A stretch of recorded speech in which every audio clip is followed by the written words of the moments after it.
14 جو ایپلیکنٹس ہیں, جو آبجیکٹرز ہیں, ان کی بحث کے بعد آج ہماری بحث شروع ہوئی. سب سے اہم پوائنٹ جو ہے اس کیس کا وہ یہ ہے کہ الیکشن جو ہم نے کرائے وہ پی ٹی آئی نے اپنے آئین, اپنی کانسٹیٹیوشن, اپنا قانون, جو الیکشن کا قانون 2017 کا ہے, جو الیکشن کمیشن آف پاکستان نے رولز بنائے ہیں, ان کے مطابق کرائے. ہر ایک کو پتا تھا میڈیا میں کہ کس دن نامینیشن پیپر فائل کرنے ہیں, ہر ایک کو پتا تھا میڈیا میں کہ کس دن الیکشن ہے. الیکشن کا شیڈیول جو تھا وہ بھی میڈیا پہ پرنٹ ہوا. جس دن نامینیشن پیپرز فائل کیے گئے وہ بھی میڈیا پہ رپورٹ ہوا. جس دن الیکشن کا پولنگ ڈیٹ تھی وہ بھی میڈیا پہ, الیکٹرانک اور پرنٹ میڈیا دونوں پہ آیا. تو اس میں کوئی ابہام نہیں رہا کہ الیکشنز جو تھے, جو انٹرا پارٹی الیکشنز تھے پی ٹی آئی کے, وہ پی ٹی آئی کے آئین کے مطابق ہوئے. اب قانون یہ کہتا ہے کہ اگر کسی کو اعتراض ہے اس الیکشن سے تو سب سے پہلے اس کو یہ ثابت کرنا ہے کہ وہ پارٹی کا ممبر ہے, سپورٹر نہیں, ورکر نہیں, ووٹر نہیں, ممبر, ووٹنگ ممبر. یعنی کہ ہماری ایک ایپ ہے, اس کو کہتے ہیں رابطہ ایپ. اس ایپ کے اندر جو بھی ممبرز ہیں ان کی لسٹ موجود ہے.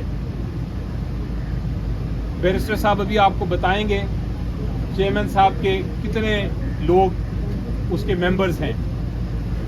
یہ جو 14 لوگ ہیں ان میں سے ایک بھی شخص پی ٹی آئی کا ممبر نہیں ہے. رابطہ ایپلیکیشن کے ذریعے جو بھی ممبر ہوتا ہے اس کو ایک ممبرشپ کارڈ بھی ملتا ہے. ممبرشپ کارڈ کے علاوہ ان کو ایک ممبرشپ فی بھی دینی پڑتی ہے. یہ جو 14 لوگ ہیں ان میں سے کسی کے پاس بھی ممبرشپ کارڈ بھی نہیں ہے, نہ انہوں نے فیس دی ہے. قانون یہ کہتا ہے کہ اگر آپ ممبر نہیں ہیں تو آپ ایپلیکیشن نہیں فائل کر سکتے الیکشن کمیشن آف پاکستان کے پاس. تو پہلا موقف تو ہمارا یہ تھا. دوسرا موقف یہ تھا کہ یہ جو 14 لوگ ہیں ان میں سے ایک نے بھی ایپلیکیشن نہیں دی کہ ہمیں نامینیشن فارم دیں. ان میں سے ایک نے بھی ایپلیکیشن نہیں دی کہ ہم کوئی الیکشن لڑنا چاہتے ہیں. جو الیکشن ہوتا ہے پی ٹی آئی کا وہ پینل بیسڈ الیکشن ہوتا ہے, یعنی کہ ہر پینل کے لیے 15 کینڈیڈیٹس چاہیے, 15 ممبر چاہیے. ان میں سے 14 میں سے کسی نے بھی نہیں کہا کہ ہم یہ 15 ممبر لے کے آئے تھے. یہ جو ایپلیکیشنز فائل کی گئی ہیں اس میں بھی ذکر نہیں ہے کہ ہم کس پوسٹ کے لیے الیکشن لڑنا چاہتے تھے. اس میں بھی ذکر نہیں ہے کہ ہم نے کوئی ایپلیکیشن فارم دیا. اس میں بھی پینل نہیں دیا انہوں نے. تو اس طرح ان دونوں پوائنٹس پہ ہم نے التجا کی الیکشن کمیشن کو کہ ہم نے الیکشن کرا لیے ہیں اور قانون میں یہ جو 14 لوگ ہیں ان کے پاس کوئی گنجائش نہیں کہ وہ اپنی آبجیکشن پٹیشن فائل کر سکیں. اور اس لیے ہم نے استدعا کی ہے کہ یہ ایپلیکیشن جو ہیں ان کو ڈسمس کر دیا جائے. اس کے علاوہ قانونی ٹیکنیکل بحث بھی ہوئی. سمپل جو اس کو الفاظ میں اگر میں بیان کروں تو جو الیکشن ایکٹ ہے 2017 وہ یہ کہتا ہے کہ آپ نے ایک سرٹیفکیٹ دینا ہوتا ہے چیئرمین نے کہ ہم نے الیکشن کر لیے ہیں. اس کے بعد الیکشن کمیشن آف پاکستان کے پاس کوئی گنجائش نہیں ہے, اس کو وہ ماننا پڑتا ہے سرٹیفکیٹ. اور اگر الیکشن نہ کرائے کوئی جماعت انٹرا پارٹی الیکشن تو اس کے خلاف ایکشن لے سکتی ہے الیکشن کمیشن آف پاکستان. لیکن اگر الیکشن ہو گئے ہوں تو پھر اس کے اوپر الیکشن ٹرائیبیونل کی طرح الیکشن کمیشن آف پاکستان کے پاس کوئی اختیار نہیں کہ اس کے اوپر وہ اس کے نٹی گریٹی میں جائے, اس کی ویلیڈیٹی دیکھے, اس کے شیڈیول کو ایگزامن کرے. تو یہ قانونی نکات بھی بتائے ہم نے الیکشن کمیشن کو. الیکشن کمیشن نے پورا موقع دیا دوسری سائڈ کو کہ وہ جواب بھی دے.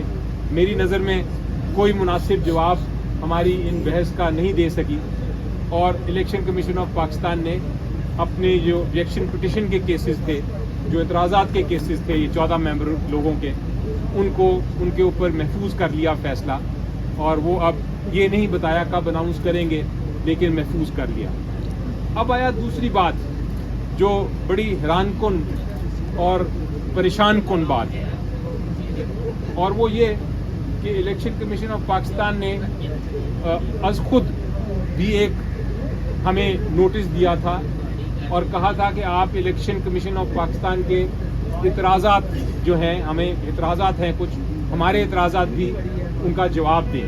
وہ کس قسم کے اعتراضات تھے کہ جو سرٹیفکیٹ فائل کیا ہے اس میں سائن جو ہے چیئرمین صاحب کا وہ دائیں کے بجائے بائیں سائڈ پہ ہونا چاہیے، اس میں اس قسم کے اعتراضات تھے کہ ایک کاغذ آپ نے بڑا لگایا وہ نظر نہیں آ رہا، وہ ڈم ہے، اس کی بہتر کاپی دیں، اس قسم کے اعتراضات تھے، اور ایک دو اور کوئی قانونی اعتراضات تھے۔ تو وہ جو باقی سارے اعتراضات تھے ان کا ہم نے جواب دے دیا، اور صرف 2 یا 3 قانونی نکات تھے جس کے اوپر الیکشن کمیشن آف پاکستان نے سماعت کرنی تھی۔ لیکن آج جب وہ جو 14 لوگوں کی سماعت ختم ہوئی تو ہمیں ایک کاغذ دیا گیا کہ جناب کوئی 40 سے زیادہ سوالات ہیں جن کے آپ نے جواب دینے۔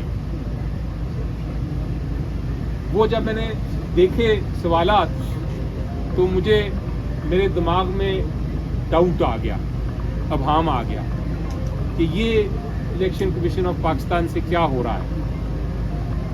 3 ایشوز کو 40 سے زیادہ سوالات میں تبدیل کر دیا گیا۔ تو میں نے یہ اعتراض اٹھایا الیکشن کمیشن آف پاکستان کے سامنے، اور میں نے یہ بھی پوچھا کہ آپ نے 40 سوال آپ نے کہا کہ انٹرا پارٹی الیکشن کرائیں، ہم نے انٹرا پارٹی الیکشن کرا دیے۔ آپ نے کہا 20 دن میں کرائیں، ہم نے 20 دن میں کرا دیے۔ آپ نے کہا اپنے 2019 کے آئین کے مطابق کرائیں، ہم نے وہ بھی کرا دیا۔ ہم نے اس خدشے سے کہ عمران خان صاحب کو آپ نااہل نہ کر دیں ایز اے چیئرمین، ہم نے ان کو کہا کہ الیکشن ہی نہ لڑیں وہ۔ ہم نے سارے کاغذات جو قانون کے مطابق الیکشن کمیشن کو چاہیے تھے وہ بھی کر دیے، لیکن پھر بھی الیکشن کمیشن ہم سے پوچھ رہا ہے کہ جناب آپ اس دن جس دن الیکشن ہوا آپ کھڑے ہوئے تھے کہ بیٹھے ہوئے تھے، آپ نے پانی پیا، آپ نے کھانا کھایا۔ اس قسم کے سوالات جب آنا شروع ہو جائیں تو مجھے مجبوراً پوچھنا پڑا الیکشن کمیشن سے کہ کیا آپ نے ایسے سوالات PMLN سے بھی کیے؟ کیا آپ نے ایسے سوالات پاکستان پیپلز پارٹی سے بھی کیے؟ کیا آپ نے ایسے سوالات باقی جو جماعتیں ہیں ان سے بھی کیے جنہوں نے انٹرا پارٹی الیکشن کیے؟ یا آپ یہ 40 سوال صرف PTI کے لیے لے کے آئے ہیں؟ اس کا کوئی جواب ان کے پاس تیار نہیں تھا جو ان کے الیکشن کمیشن کے ریپرزینٹیٹیوز تھے، لیکن جو الیکشن کمیشن نے ہمیں کہا کہ آپ اس پہ اپلیکیشن دیں تو ہم اس کا پھر پراپر جواب مانگیں گے اپنے ریپرزینٹیٹیو سے۔ تو یہ پوزیشن ہے۔ ان دا مین ٹائم ہمارے پاس کل کی بحث کے لیے اب کیس فکس ہوا ہے، ہم ان 40 سوالوں کا بھی جواب دیں گے، اور ان 40 سوال جو ہیں ان کا جواب اورلی بھی دیں گے، زبانی بھی